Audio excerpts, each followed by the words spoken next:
Basahin muna natin ang Matthew chapter 13 and verse 42. Sabi dito, at sila ihagis sa pugo ng apoy, doon ay magkaroon ng pagtangis at pagngangalit ng ngipin. Sabi rin sa Revelation, ang mga duwag hindi sumasampalataya, marumi, mamamatay tao at lahat ng sinungaling. Ang kanilang bahagi ay sa lawa ng naglalagablak na apoy sa asupre.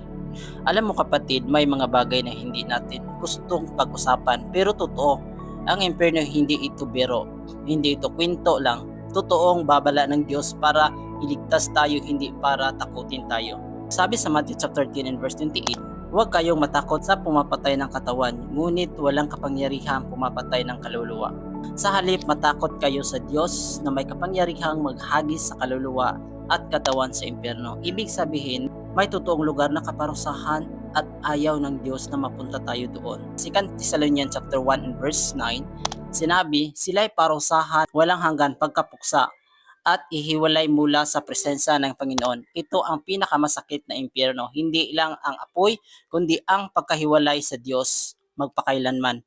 Pero kapatid, hindi tayo iniwan ng Diyos sa walang pag-asa. Sabi sa John 3:16, sapagkat gayon lamang ang pag-ibig ng Diyos sa sanlibutan. Mahal na mahal ka ng Diyos, kaya binibigay siya ng daan, si Jesus Christ. Hindi ka tinatawag ng Diyos para sa impyerno, tinatawag ka niya para sa buhay at kapatawaran at kaligtasan. Ang impyerno ay paalala, pero ang cross ni Jesus Christ ay imbitasyon. Kaya kung pagod ka, nagkakasala ka o naliligaw ka, lumapit ka kay Jesus Christ. Ngayon siya ang tanging daan pupunta sa langit.